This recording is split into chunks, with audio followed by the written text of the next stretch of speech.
Hello, moon babies. It's Molly. It's really good to be here with you today. We are going to talk about, I'm so jazzed. We're going to talk about magical applications for EFT or tapping. So, gauging from the response in the comments last week, a lot of you are excited to discuss this topic. So, let's get right into it. We'll talk a little bit about what EFT is, how I've used it in the past, how I've turned it around and used it in my magical practice, and then we'll actually go through a round of tapping that I've designed especially for you. So let's do it. What is EFT? EFT stands for Emotional Freedom Technique. This is also known as tapping, and it is an alternative self-therapy that combines the ideas of Western psychotherapy with Eastern systems of medicine, the Chinese system of medicine in particular. And the theory behind tapping is that by percussively hitting meridian points on the body while talking through an issue, a past trauma, destructive pattern possibly, or limiting belief, that you are able to break through emotional blocks. Some people believe that this is complete and utter bullshit. Nothing about this is plausible, that there is not nearly enough fact to back this up as an effective therapeutic technique, while others have had profound success and swear by it and use it and apply it in all areas of their life. There's a camp that believes that EFT is, if it works at all, strictly a placebo effect. All valid ideas. For me personally, if a therapy helps you, brings you comfort, is able to help you make breakthroughs and live your life in a healthy way and isn't hurting anybody else, and you're finding that you're having success with it, I think you should do it. And even if the effects of a therapy that you're using are merely a placebo, if they're helping you get out and live your life, are they really a placebo? I think it's entirely up to you. I think you need to experiment, find out, try it, and see what works for you. So I came to EFT several years ago while I was still in school, and shortly after moving to the city, I was attacked by two different men in a very short window of time. I was held up both times and threatened physically several times. One of them in broad daylight on the bus, and another at night while I was walking home from work. And the result of that was I've struggled with anxiety for most of my life, and the way this manifested itself was a severe agoraphobia. I couldn't leave the house. I was too afraid for my physical safety to leave. I couldn't ride public transportation anymore. Being near other people was too much, and I couldn't handle it, and I was afraid, and I was having panic attacks at work, and I actually ended up quitting my job because I was so embarrassed by the way I had behaved, and I felt really broken, and I was very ashamed, and as you can imagine, quite miserable. So through the use of EFT, I was able to work through some anxieties. I was able to walk myself through those experiences again and again until I was able to talk about them and not be physically panicked and afraid and frozen. So EFT was incredibly helpful to me. And after I was able to use EFT to work through things like anxiety, I wanted to figure out other ways that I could apply EFT to my life, my magical life in particular. So in my practice, belief is a tool. So EFT works beautifully. What does EFT have going for it? It requires no tools. It is an existing structure that could be applied to other scenarios, and it's highly customizable. So I've got 5 ways that I'll use EFT in my magical practice. So the first, and I think the most obvious application for this, is shadow work. The idea of shadow work is not just to pick apart all of the little awful things that are wrong with you. It's not about self-helping yourself to death so that you can perfect the personality. It's about integrating, coming to terms, possibly learning to love parts of yourself that you could not accept before. And I think that's really the core of shadow work, is actually in the first line of an EFT script, which goes something like this. So on your first tapping point, you would say, even though sometimes I fill in the blank with an icky thing, I choose to completely honor, love, and accept myself. That is the core of shadow work. So you could use this system to explore icky patterns or places that you find yourself again and again and again. Offers a safe space for you to talk about that. You could also choose to, as part of your shadow work system, record either audio or video of your rounds of tapping while you're working through these issues, and then compare them over a period of time. And you would actually be able to see your progress, or see if there is any progress. So shadow work would be the first application. The second would be getting into a meditative or ritual mindset. So using the system of points to get yourself centered and in the body. And one of the ways that I like to do this is actually jacking that amazing Danielle Laporte quote that I know we love, which is I call all my power back to myself, and I am whole and complete. Running through a system of tapping that way can get you into a meditative or ritual mindset. And you can use any words that you want. And I would actually encourage you to completely make up your own words. The third application would be for use with daily affirmations or a mantra.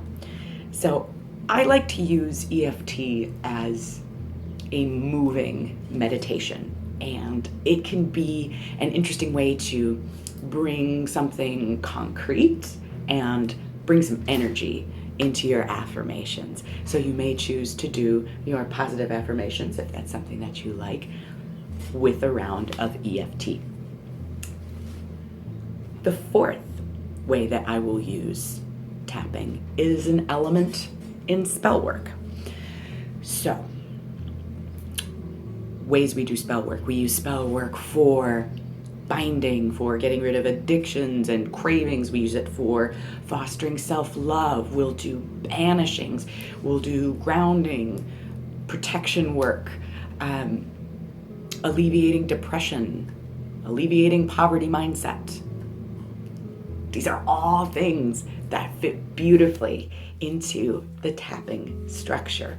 So when I am creating spell work, I generally like to use a couple of components to integrate. I will do something formal in a ritual space. I'll usually have something that I carry with me as a reminder of the work that I'm doing, a scent that I'll associate with the current work, as well as an EFT script, especially if it's something that you're coming back to again and again and again, like maybe it's a candle magic spell that you are doing for a certain number of days or for a certain period of time.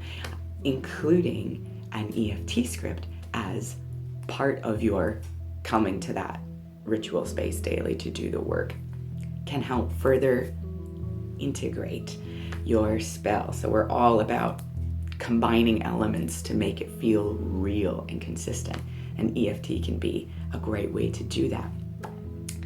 The last way that I like to use EFT is to explore archetypes. So I know a lot of you are tarot fans out there, or work with pantheons. So we're working with archetypes all of the time. So you can do a tarot path working of sorts with EFT. So what that might look like. So what a path working is, for anybody who doesn't know, is you are in a meditative place and exploring the card visually, exploring the archetype of the card and the story and what's happening. You could do this with EFT as well, and it could complement your path working by working through points of the body as that archetype and asking yourself questions. This could potentially turn into an oracular experience if you're really lucky and you dig it. So those are just a couple of ways that I use EFT magically. So what I'm going to do now is show you a round of EFT, something that I've created for you, something just for fun, just for giggles, just for experimentation. And this is a script called I Am a Goddamn Unicorn.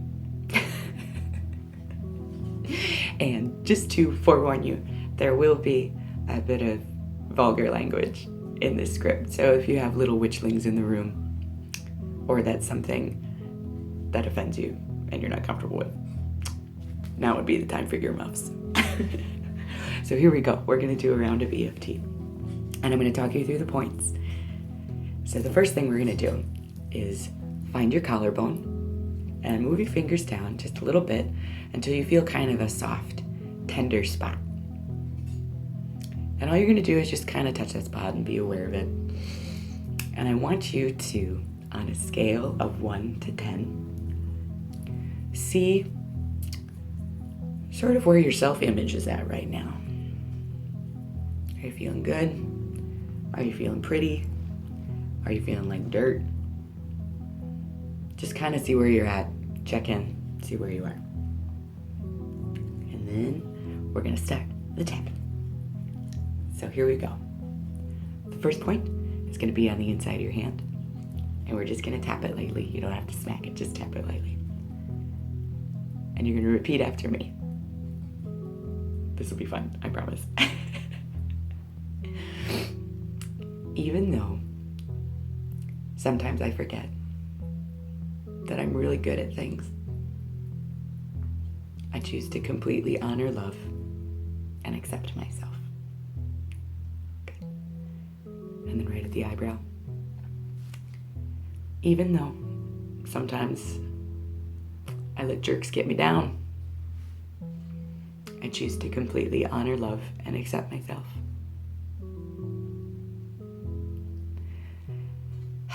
Even though sometimes it feels like I'm the last one, I choose to completely honor, love, and accept myself. And then you're going to tap under the eye.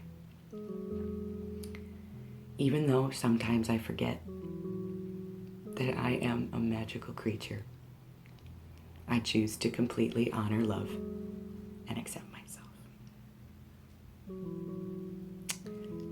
Even though, right under the nose here, even though sometimes I forget to play,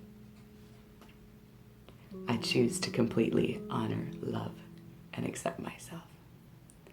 And then the chin. Because I am a goddamn unicorn. We're going to tap the sternum. Sometimes I worry that I'm too awesome or too impossible for other people to accept. But I'm going to choose not to worry about that. Tap the top of that. I choose not to worry about that.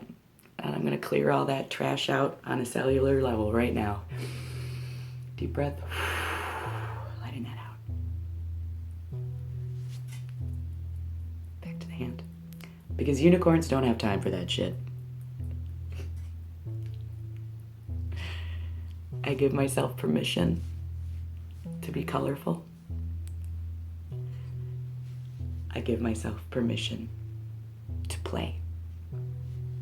We'll do that one again. I give myself permission to play. I give myself permission to believe in miracles. And I give myself permission to be whatever the fuck I want. Tapping the sternum. Because I am a goddamn unicorn. Top of that. And the world is a better place the harder I unicorn. It's true. And the more passion I have, the more people I can help be a unicorn too. And the idea that you can be yourself and help other people be unicorns too, that's pretty fucking awesome. And I am proud to be a unicorn. I am proud to be a magical creature. I love myself wholly and completely, and allow myself to love others wholly and completely too. Because I am a goddamn unicorn. Tap the top of the head. And so it is. Deep breath in. Deep breath out. And then we're going to come back here and check in. The way we did in the beginning. See how you feel now. Where you're at on your scale of 1 to 10. It's an interesting experiment. Let me know if it worked for you. So thank you so much, guys, for joining me on this discussion today about the magical uses of EFT. I'm going to include 2 links to channels that you may enjoy if this is something that you want to explore further. The first is Brad Yates. I enjoy his style of tapping. His scripts are brief and very specific, and I appreciate his sense of humor. The other is the Sophia School of Living Arts. There are hundreds of hours of incredible tapping sessions. Sonia Sophia, I think, is a brilliant woman. I could listen to her talk all day. In fact, sometimes I do, because as I said, there's a lot of content on that channel.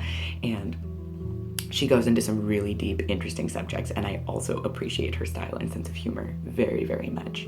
So this week's blog post is also live. The Power of Ugly is something you might want to check out. I will leave a link for that in the down bar as well. And let's talk. I'd love to know if you use EFT, if it's something you'd be willing to explore, your experiences, or if you have any other fun ideas of ways that you could apply this to a magical practice. So thank you so much for being here with me today, guys.